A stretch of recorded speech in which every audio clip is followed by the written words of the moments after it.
We're here at Rustique. It's probably the best new single boulder with a bunch of good stuff on it of varying grades in all of Val-David. The grades on this thing vary from V0 all the way up to V10. And at the higher end, a controversy arose this year regarding the grade of a boulder called Capitaine. And I wanted to talk about that controversy, not because I have an opinion on the grade, since in reality most people say you shouldn't have an opinion on a grade until after you climb a boulder, and it's way beyond me. However, I do know the history of the development of Capitaine and the other boulders on this overall block, and I have beta videos of all of the FAs and many of the subsequent ones. So what I can do is I can trace the history of how the grading changed as a result of several factors, but this also affords an opportunity to talk more generally about the nature of grades and what they do and do not do, what they should and should not do, what they can and cannot do. And that's really important because grades are not an objective thing that is standardized for places, people, times, or anything like that. Instead, they're highly subjective, highly variable, and really just sort of a guide to helping people to understand what might or might not be useful for them to try to climb. So if you want to jump straight to the Capitaine stuff, you can just move to the end of the video. But first, I want to talk more just about grading generally. So there are a couple things about it. As I was saying, it's not in any way sort of an objective interpretation. It's different in a variety of ways. And one of the main ways in which it varies is that different locations tend to have different traditions in how they've graded things. ValDavid as a whole is generally considered kind of on the hard end of the scale, so sandbagged, as some people would say. Further, at any given place, grades might not be consistent between the lower end stuff and the higher end stuff, and between the older stuff and the newer stuff. For instance, in Val-David, particularly in the older sector in Les Dames, a lot of the older lower end boulders were graded by people who climbed V8, V9, V10, and for them, they didn't really pay much attention to whether something should be a V1 or a V2 or a V3, because that was not what they were focusing on. So anything from, almost everything from 2 and down, really you should just sort of arbitrarily add on a couple of grades if you want to have a rough idea of how difficult it actually is. Grades also change depending on small changes to the environment. So for example, if a hole breaks even just a small amount, that could really change how difficult a boulder is. And so something that was graded before a break might actually be harder or easier than something that is climbed than that same thing climbed after that break. Also, I made an earlier video explaining how when the ground sinks due to compression below a boulder, or if people add or remove stones or rocks or pads or logs or whatever, then that could also change how difficult something is. Grades also vary dramatically depending on conditions. So if it's cold and the friction is good, then slopers are way easier than in the summer where it's hot and humid. As a result, people often say that it's graded assuming perfect conditions. But what are perfect conditions? Of course, that's highly variable among situations. But perhaps the biggest issue is that grades differ among people. So something that is of a particular ease level for someone who's tall could be much harder if you're short. But it's also true of the reverse. Some things that are really cramped and you have a small box you have to fit into are much harder for people if they're tall. Now, when it comes to people changing grades through time, clearly a lot of the things at Val-David should be graded differently. But they're highly unlikely for that to happen because once a grade is somewhere, it tends to stick just because people are reluctant to change it. And that's particularly true when you move grades from lower to higher levels. People are quite happy to do second or third or fourth ascents on a boulder and suggest a downgrade, but they almost never suggest an upgrade. As a result of all this, when I grade a boulder, I do a couple of things. First, if I'm not certain of what the grade is for me, then I'll give it a higher grade. because people will downgrade it if that ends up being the most suitable thing to do. But if I give it a harder grade than it actually is, in the end, people are very reluctant to upgrade it. And as a result, you get a lot of boulders that are sandbagged just because the first person put the grade so low so that their boulder wouldn't be downgraded, that they've sandbagged it to the point that nobody wants to climb it. Also, what I try to do is when different body types generate very different grades, then I like to give a slash grade. So a slash grade can be used when you are personally not sure what the grade is for you. It's somewhere between the two. Maybe if the conditions are better, the grade will be a bit lower because then you'll have better friction. So you can use slash grades for that purpose, in which case the grade will often shift to one or the other if you have other people climb it and they just sort of consistently say that it should be one or the other grade. But sometimes slash grades are highly valuable when you very different body types have different styles and the boulder is just very different for different people. So when that's very much the case for a boulder, I think it's really appropriate to give it a slash grade, because that way people can come to the boulder with an expectation of what they might expect given their own body type. So let's start with the very first boulder that was put up here by Nate Mercier-Walsh. Starting right here, it's called RustyRazor. It's a beautiful problem. You come up here and you exit at the top there. Spectacular problem. Now, when it was first climbed, the grade was suggested to be 6 or maybe even 7, because it has a lot of difficult movements. The starting movements, you have to squeeze into a small box, so they're harder if you're tall. Like for me, it's quite hard. But the end, there's way more movements if you're short, because you have to use a series of different movements to get higher up and use higher feet. Whereas for taller people, you can almost jump from the foot on the starting hole to the jug at the top. Also, on maybe, I don't know, the 4th or 5th ascent or something like that, someone realized that around the corner here, there's a crack that you can match in. And if you do that, it makes it, the start and the transition over here, considerably easier as well.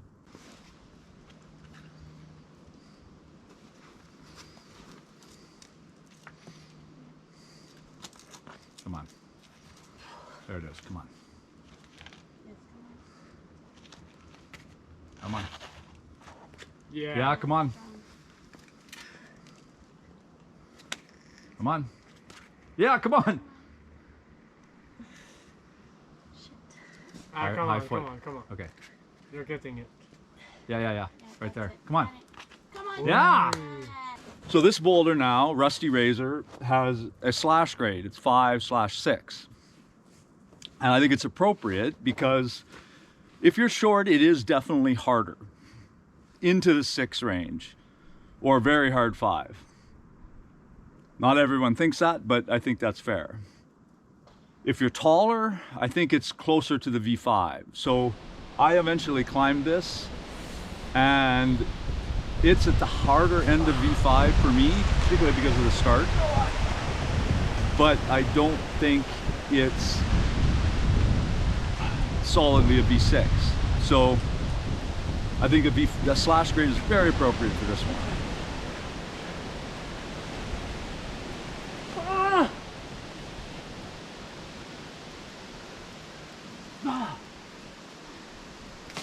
Now the second major boulder to be developed on here was called Captain's Daughter, and Nate Mercier-Walsh did it on the same day that he did RustyRazor. And it starts matched here and then goes over there to connect and go up into the same end as RustyRazor. This was graded by Nate and by others who followed as 7, and pretty much everybody considers it to be a hard 7. Now, it's not going to get upgraded, even if it was really a V8, because it's not way out of range for a V7, and many people have called it V7. So unless something changes about it, it breaks or something is modified, it's probably going to stay at 7. That said, it's very difficult. It's very different in difficulty for different people. So the traditional way is to make these movements across here, come into this side pull, which is definitely the crux, then go to the arete, and then go to the top. But David Rea, who's kind of tall and likes to do dynamic stuff, basically just got to here and just jumped to the start. So presumably, although maybe still a 7, it's a an easier problem for him because he could just jump to the end. I shouldn't imply it's not hard. Because nobody else can do that jump other than David. And now we get to the main event. So this is why I'm out here recording this video, because this is where the real controversy occurred. So everybody, after having done Captain's daughter here, got very excited about the full line. So started in this part of the boulder, way down here, and then transition into that, or go the other direction to the other arête. But it was hard, very hard. And so Jean Raby and Nate Mercier-Walsh worked on it for quite a long time, trying to get the first ascent. And then they ended up both sending it on the same day, one after the other. Jean Raby and then Nate. Come on, yeah, come on. Yes. Come on. Come on, man, come on. Yeah! There we go. They both started matched on this crimp here. And then afterward, I was here the day they both sent it. And afterward, they had a long discussion about what they thought the grade should be. And they both settled on V9, starting here, matched here. Now, it's clearly not an easy V9, so perhaps they sandbagged it a little bit, but it became one of the ones that everybody wanted to do out here. Now the problem was that this hold subsequently broke a little bit, which meant that starting here is now considerably harder than it was when Jean Raby and Nate did it. So other people were working on the boulder starting from here to do the the V9 version that Jean and Nate had done, but we're pretty sure that it's no longer V9 because this is now the single hardest move on the whole boulder. Whereas Jean Raby said he'd never fallen on that move. Now, so as a result, in the online topo, before it was in the new guidebook, I wrote that it could now be a V10. And I had intended for people to start matched on here, where it would be a V10. For sure. And I believe Zach did it that way later. But when the book was printed, it said V9 and just said sit start. It didn't say to match. Now, it's funny because I originally checked with Jean Raby on this. He said, yeah, that sounds right to me, sit start. Because people weren't thinking that people would not match on this. But when you sit down here and there's no instructions on where to put your hands, it just says sit start, it's quite reasonable to do this. Which means that the first move is now quite reasonable. First move being to here. So while there were a series of people still trying to do it this way, starting here, some other people started doing it this way. Brian Fernandes, for example, did it this way. Very, very strong climber, done many things at Val-David, but also in many other locations. Climbed it starting here, up and across, and said, yeah, it seems like a V10 to me. Quite reasonable at that grade. And then several other people started working on it, including Will and Vanessa and some others. Now, then Vanessa sent the boulder and quite reasonably followed the other recent sends and beta videos and called it V10. But immediately a number of people started complaining that it wasn't really a V10 if you started like this, because the V10 start is supposed to be like that. As Vanessa pointed out, people tend to be more critical when a woman comes and sends a boulder, because they're like, well, if a woman sent it, then it can't be a V10. But there was also the sentiment from people that have been working from here, and this was the single hardest move, that now someone started from here and called it a V10. In the midst of all this, David Rea came along and starting with the match on here, went up there and did the exit out there and called it V10. And Emile Barr also did it and said it seemed like V10 to him as well. So now we have another V10 starting here, but going the other direction, which is quite different in style, maybe harder, maybe easier than going this way. So what is the grade? Is it a V9? Is it a V10? Is it a slash grade?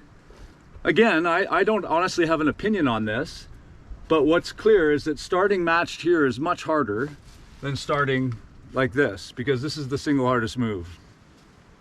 Given what I was saying earlier in the video, that grades are highly dependent on individual people, tiny things like small breaks and holds. And so really what you climb is the boulder, you don't climb the grade. And given your own experience, if you feel something is a particular grade, well, then for you it is that grade. Okay, so anyway, that's the history of the development of this boulder, how grades have changed on it as a microcosm of the larger question of how things should be graded when you're bouldering or even outdoor climbing, even lead climbing.